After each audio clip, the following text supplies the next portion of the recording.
Le premier passage que nous allons lire se trouve dans le livre d'Ésaïe 46, du verset 1 au verset 3. Ésaïe 46, 1 à 3. Je vais lire, je vais essayer d'aller tranquillement. Il dit, ainsi dit l'Éternel à son roi, à Cyrus, qu'il a pris par la main pour abaisser les nations devant lui et désarmer les rois, pour ouvrir devant lui les deux battants, afin qu'aucune porte ne lui reste fermée. Moi, j'irai devant lui, nivelant les montagnes, fracassant les bâtons de bronze et brisant les verrous de fer.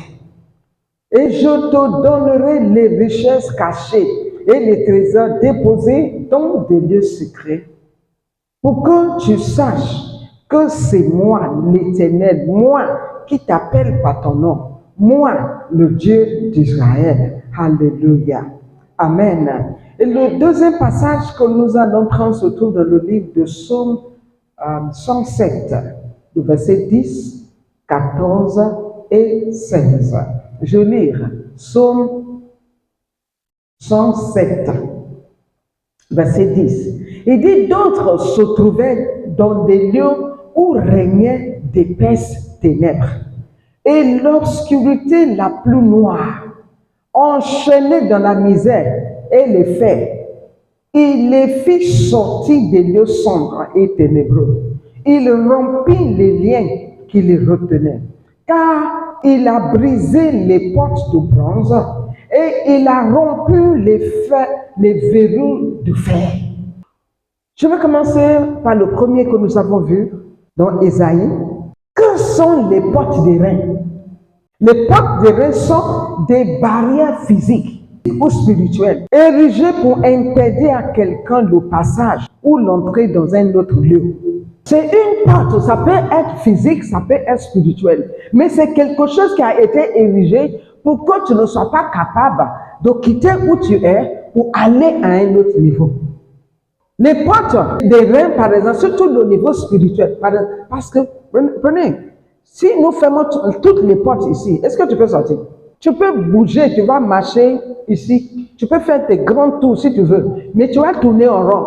Même la cour, tu ne peux pas y accéder. Et vous imaginez lorsque nous disons les portes des reins. Les reins, c'est une porte solide. Et lorsque je continue de dire, ce sont des difficultés, des blocages, des ennuis et des épines sur le chemin du succès. Ce sont des difficultés, ce sont des épines pour que tu ne sois pas capable de marcher. Parfois, tu peux dire non, mais il n'y a pas de porte, je peux sortir. Mais non, c'est que les portes, ça peut représenter les difficultés, tout ce qui constitue blocage, pour ne pas que tu puisses avancer, même spirituellement. Parce que l'ennemi sait que lorsque tu avances spirituellement, il est en danger. Donc, qu'est-ce qu'il fait? Il t'apporte des blocages dans les formes de maladies, des épines, des troubles dans ta pensée, dans ton travail, beaucoup de choses, des ennuis qui vont te faire, tu vas arriver à un moment, tu dis, je fais quoi avec Dieu même? C'est pas plus facile de sortir pour faire ce que j'ai envie de faire. On les appelle des portes des reins. Et généralement, ça se passe beaucoup plus dans nos pensées, dans notre tête. Des idées. Et nous sommes manipulés par l'ennemi. De sorte que tu ne peux pas avancer. Des ennuis épines sur le chemin du succès.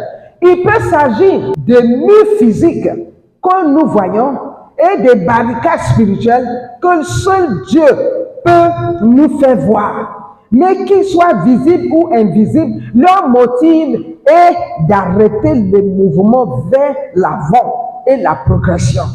Mais au nom de Jésus, je dis, Dieu abattra ses portes érigées contre toi au nom puissant de Jésus. Toutes les portes qui ont été érigées, toutes les portes de maladie, toutes les portes de blocage. Écoutez bien aimé, est-ce que tu sais qu'il y a des portes de la mort? On dit la porte de séjour des morts, n'est-ce pas? Ça veut dire que les gens ouvrent les portes. Il y a des portes qu'ils ouvrent pour toi, pour que te pousser à la mort. Mais c'est spirituellement, tu n'es pas sensible. Tu vas rentrer dans le programme de l'ennemi. Mais au nom de Jésus, au nom puissant de Jésus-Christ de Nazareth, que toutes ces portes-là soient brisées. Que tout ce que l'ennemi a mis devant nous là, nous les arrachons. par la puissance du Saint-Esprit. Tu vas dire qu'au même spirituel que toi, tu ne vois pas, mais que Dieu voit. Dieu sait ce qui fait que tu n'arrives pas à avancer. Est-ce que tu n'as pas arrivé à des moments, et puis tu es là, tu as des palpitations, tu as comme si il y a des troubles, tu as la lourdeur, tu tournes en rond, toi-même tu es convaincu que tu tournes en rond. C'est parce qu'il y a une porte de reine devant toi. Regardez, le roi Cyrus, c'est un roi païen de Perse. Et bien, regardez ce que Dieu lui-même dit. Dieu, le Dieu tout-puissant, il a fait une promesse à Cyrus, un roi païen. Il dit, j'irai devant toi et je redresserai les endroits tortueux. Je briserai les portes des reins et je briserai les barres de fer. Dieu dit, moi-même, là, je vais aller devant toi. Je ne sais pas celui qui va laisser Dieu marcher devant lui ce soir. Celui qui va dire, Seigneur, marche devant moi ce soir. C'est un roi païen. Mais Dieu prend l'engagement pour dire, Cyrus, moi, je vais marcher devant toi. Je vais briser les portes. Et je vais t'ouvrir les portes de deux partants pour que tu sois capable. Comment est-ce que Dieu peut regarder un païen et lui faire une promesse comme ça? Il voit son cœur. Je sais que quand il va mettre dans sa main, ce sera utile pour son peuple. Est-ce que Dieu peut te faire confiance? Est-ce que le Seigneur peut regarder et dire non, celui-là, c'est là. Si je le bénis, ce sera pour mon œuvre. Est-ce que Dieu peut te faire cette confiance? Parce que lorsque Dieu a béni le roi Cyrus, c'est le roi Cyrus qui a aidé les enfants d'Israël à sortir de l'esclavage. Il leur a donné ce qu'il fallait pour qu'ils puissent se lever pour partir, pour relever le mur de Jérusalem. Si Dieu te bénit aujourd'hui, est-ce qu'on peut te voir encore? Dieu avait besoin d'ouvrir la voie pour que Cyrus puisse prendre livraison des trésors des ténèbres et des richesses cachées des lieux secrets. Ça veut dire quoi? Il y a des trésors qui t'appartiennent, qui sont dans les secrets.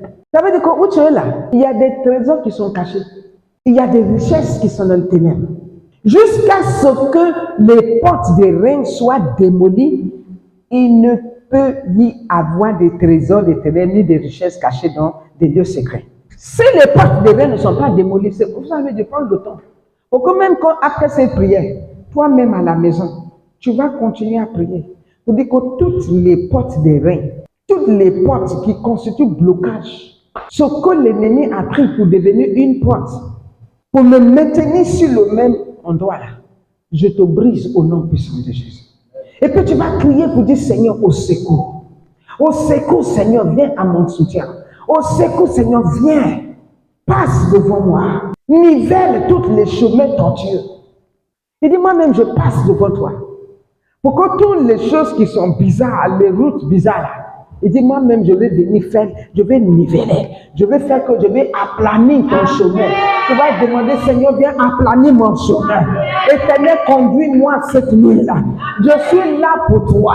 Je ne suis pas ici par hasard. Dieu veut faire quelque chose. Dieu dit que je vais te tenir par la main. Dieu dit, je vais passer devant toi. Est-ce que toi, tu peux le laisser faire? Est-ce que tu peux laisser le Seigneur faire? Il est un roi païen.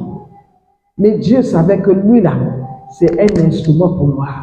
Dieu, lui, il dit, je suis venu, lorsque le Seigneur Jésus disait dans le livre de Jean, chapitre 10, verset 10, il dit, le voleur vient pour détruire, pour voler, n'est-ce pas? Et pour tuer. Il dit, mais moi, je suis venu afin que vous ayez la vie. Et pas n'importe quelle vie, mais la vie en abondance. Le plan de Dieu pour chacun de nous, c'est la paix, c'est la joie, la tranquillité, de marcher. C'est vrai qu'il y aura des moments, des épreuves pour fortifier notre corps, pour fortifier nos pieds dans le mouvement. Mais à la fin, tu devais retrouver la joie. Tu ne peux pas passer toute ta vie dans les larmes. Tu ne peux pas passer toute ta vie dans les pleurs. Et si ce qui arrive dans ta vie, c'est des larmes et des pleurs, c'est que vraiment c'est le plus dur. C'est qu'il y a une porte. C'est que tu es en train de tourner. C'est ce qu'on appelle under house arrest. C'est-à-dire que tu es en prison, mais à la maison. Tu vois tout est beau, toutes les choses, mais tu ne peux pas évoluer. Le retard que vous rencontrez, c'est parce qu'il y a une porte devant vous. Il y a des maladies, il y a des dépenses inutiles. Il y a des moments où tu travailles, mais tu ne sais pas ce que tu fais avec. C'est comme si c'est la sueur seulement qu'on voit sur toi. Il n'y a pas de joie, il n'y a pas de passé, il n'y a rien. Mais on te voit en train de laborer. Mais le veut te faire savoir qu'il y a une porte. Mais cette porte-là, il faut que Dieu lui passe devant toi pour que cette porte soit brisée. Si la situation dans laquelle tu te trouves là, ça te plaît, vraiment, il y a quoi. Mais si ça ne te plaît pas, aujourd'hui, là, tu vas faire Seigneur, descends et manifeste ton pouvoir. Seigneur, je suis ton enfant. Si tu l'as fait dans la vie d'un païen, un roi païen, et moi ton enfant, que toutes les portes soient démantelées. Seigneur, peu importe le nombre d'années que ces portes-là sont là, mais ce soir, tu vas passer devant moi. Seigneur, passe devant moi. Seigneur, que tous les chemins rocailleux là soient aplanés. Au nom puissant de Jésus. Au nom puissant de Jésus. Je dis au nom puissant de Jésus. Tenez-vous debout. Tu vas te tenir debout. Tu vas commencer à remercier le Seigneur d'abord. Et puis, je n'ai même pas donné beaucoup de prières. C'est la manière, toi, tu vas prendre ta chose, tu vas aller prier avec. Alléluia. Nous allons juste prendre quelques prières, sujet de prière. Mais moi, en tout cas, je sais que ça doit changer. Alléluia. Ça doit changer. La porte des reins qui fait que quand il y a les portes des reins dans ta vie, tu sais quoi? On ne peut pas rentrer dans ta vie. Ça veut dire, ceux même qui doivent venir te faire du bien là, il ne peut pas venir vers toi. Toi aussi, tu ne peux pas sortir pour aller les trouver. Tu n'es pas en prison, hein, mais en vérité, tu es en prison. Ouvre ta bouche, commence à dire Seigneur, merci pour ce soir. Tu vas dire Seigneur, merci pour ce moment. Tu vas dire Seigneur, merci pour ce soir. Tu vas dire Seigneur, merci au nom de Jésus.